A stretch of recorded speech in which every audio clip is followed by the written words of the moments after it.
जय गुरुजी। वीडियो को लाइक कीजिए, चैनल को सब्सक्राइब कीजिए और बेल आइकन को प्रेस कर दीजिए ताकि आपको नवीनतम वीडियो के अपडेट्स मिलते रहे। दुनिया है दिखावे की, इससे दूर रहो और गुरुजी की भक्ति में चूर रहो। जय गुरुजी। आज जो मैं आपके साथ सत्संग शेयर करने जा रहा हूं वो संतोख सिंह अंकल जी का है और अंकल जी चंडीगढ़ से है और सत्संग बेहद ही सुंदर है और जानेंगे कैसे गुरुजी ने करी है। अंकल जी के जीवन में अपनी कृपा, ये सारी चीज आज मैं आपके साथ इस सत्संग में साझा करूंगा।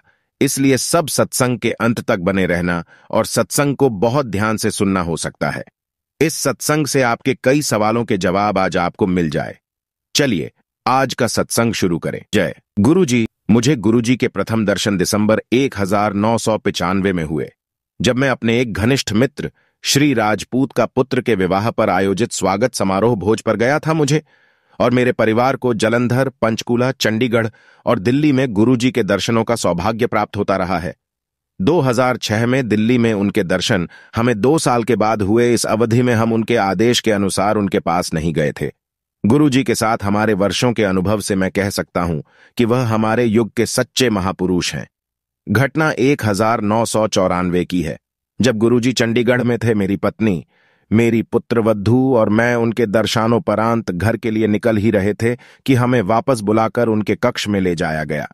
गुरुजी ने कहा कि वह हमें आशीर्वाद देंगे। उन्होंने हमें अपना मस्तक, वक्षस्थल और कंधों के पीछे सूंघने के लिए कहा। हमें ऐसी सुगंध प्राप्त हुई जो पहले कभी नहीं मिली थी। ऐसा प्रतीत हो रहा था कि यह स्थल दिव्य अमृत के अनंत स्रोत हैं। उसी वर्ष मेरे दोनों टखनों में अत्यंत पीड़ा होने लगी। दर्दनाशक औषधियां लेकर मैं पंचकूला में अपने पारिवारिक चिकित्सक के पास गया। परीक्षण से पता लगा कि मेरे हीमोग्लोबिन का स्तर 14 से गिरकर मात्र 7 रह गया था। टखनों की वेदना को भूलकर उन्होंने इस पर ध्यान देने का परामर्श दिया। चिंतित सेक्टर 34 में स्थित सिटी चिकित्सालय और पीजीआई में दिखाया, किंतु कोई लाभ नहीं हुआ। तो मैं दिल्ली के साउथ एक्सटेंशन क्षेत्र में स्थित एक हीमोग्लोबिन विशेषज्ञ के पास गया। उन्होंने अनेक परीक्षण करवाए और पता लगा कि मेरा ESR 105 था, जो अत्यधिक उच्च माना जाता है। उनके विचार से मेरा निम्न हीमोग्लोबिन का संबंध अस्थियों से था। कोई अन्य विपरीत लक्षणों के अभाव में वह मुझे एक चिकित्सालय लेकर गए, जहां पर अस्थि मज्जा का परीक्षण होना था। जब हमें पता लगा कि यह रक्त कैंसर के लिए है, हम भौंचक्के रह गए। उस शनिवार के दिन मेरे शरीर से 20 से अधिक नमूने एकत्रित किए गए परिणाम सोमवार की संध्या को पता लगने थे। मैं भयभीत था और मैंने चंडीगढ़ में अपने पुत्र को गुरुजी से मिलकर उनको स्थिति से अवगत कराने और मेरे जीवन के लिए प्रार्थना करने को कहा। आदरणीय गुरुजी ने मेरी पुकार सुनी और कहलवाया कि सब परिणाम अनुकूल आएंगे। उन 2 दिनों में हम अत्यंत चिंतित रहे। परिणाम आने पर हमारे और चिकित्सक सबके लिए अचंभे की बात थी। विशेषज्ञ ने 9 विटामिन निर्धारित किए और इस प्रकार मुझे प्रतिदिन 2 दर्जन से अधिक गोलियां और कैप्सूल खाने थे। अगले दिन मैंने चंडीगढ़ में गुरुजी की संगत में उनको विस्तार में बताया। गुरुजी महाराज ने मुझे सब औषधियां छोड़कर प्रतिदिन 1 ग्लास अनार का रस और भ्रमण करने के लिए कहा। मैंने उनके निर्देशों का अक्षरश पालन किया, किंतु दिल्ली में विशेषज्ञ को कुछ नहीं बताया। 1 माह के बाद जब मैं उस विशेषज्ञ के पास दिल्ली गया तो मेरी स्थिति में अत्यंत सुधार था। उन्होंने औषधियों की मात्रा आधी कर दी। अगले मास जब और सुधार दिखलाई दिया तो औषधियां कम से कम कर दी गईं। गुरुजी को जब इतने सुधार के बारे में बतलाया गया तो उन्होंने अनार का रस बंद करने को, जीवन में आनंदित रहने और जब इच्छा हो व्हिस्की पीने को कहा। उनकी दया से मैं उनके निर्देशों का पालन कर रहा हूं और सामान्य जीवन व्यतीत कर रहा हूं। मैं पंजाब सिंचाई विभाग से प्रबंध अभियंता के पद से 1992 में सेवानिवृत्त हुआ था। अपने सेवा काल में मैं 1964 से 1968 तक फाजिल्का में SDO रहा था। फाजिल्का पाकिस्तान सीमा से केवल 4 किलोमीटर सीधी दूरी पर स्थित है। सितंबर 1965 में जब पाकिस्तान ने भारत पर आक्रमण किया था, नागरिकों में हलचल मच गई थी। प्रशासक होने के कारण मेरे कंधों पर बहुत उत्तरदायित्व था। महिलाओं और बच्चों को मलहौद के निकट भेजना था। कार्य शीघ्रता से किया गया था। उस अवधि में मैंने सेना के साथ भी कार्य किया और उनके साथ भूमि में खुदे हुए उनके बंकरों में भी रहा, क्योंकि शहर पर सीमा पार से बमबारी हो रही थी। असैन्य अधिकारी होते हुए यह मेरे कार्यक्षेत्र में नहीं आता था।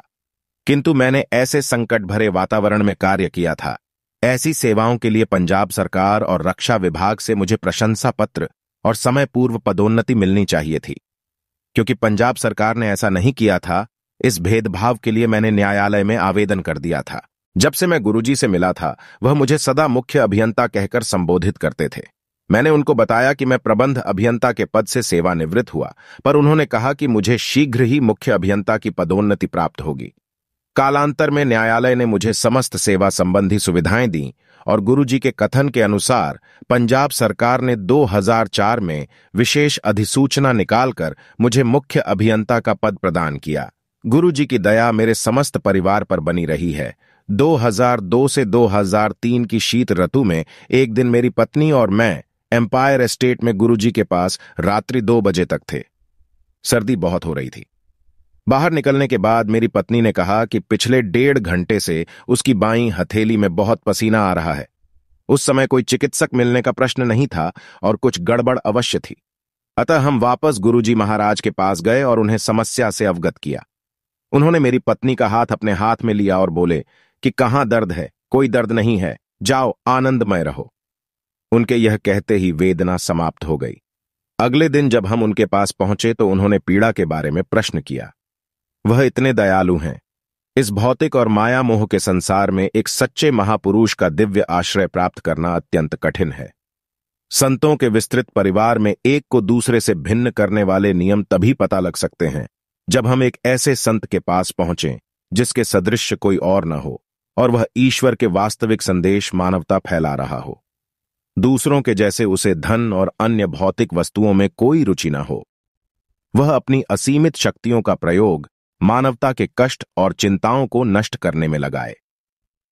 श्री गुरुजी महाराज ब्रह्मज्ञानी हैं जो इस नश्वर संसार में भटके मनुष्यों को सही राह दिखाने और मोक्ष प्राप्ति के सही मार्ग बताने आए हैं। हम भाग्यवान हैं कि हमने उनके बारे में सुना, उनसे मिलने का अवसर प्राप्त हुआ और उनकी कृपा से ही उनमें आस्था है। यद्यपि वह मनुष्य रूप में आए हैं, वह मनुष्य नहीं हैं। वह तो गुरु नानक और शंकर का अवतार हैं। जय गुरु जी। जिस समस्या का ना कोई उपाय, उसका हल सिर्फ ओम नमः शिवाय संगत जी। अगर आपको आज का सत्संग अच्छा लगा हो तो आप इस सत्संग को और संगत के साथ जरूर साझा करें, जिससे वो भी महाराज का दिव्य आशीर्वाद प्राप्त कर सके। जय गुरु जी।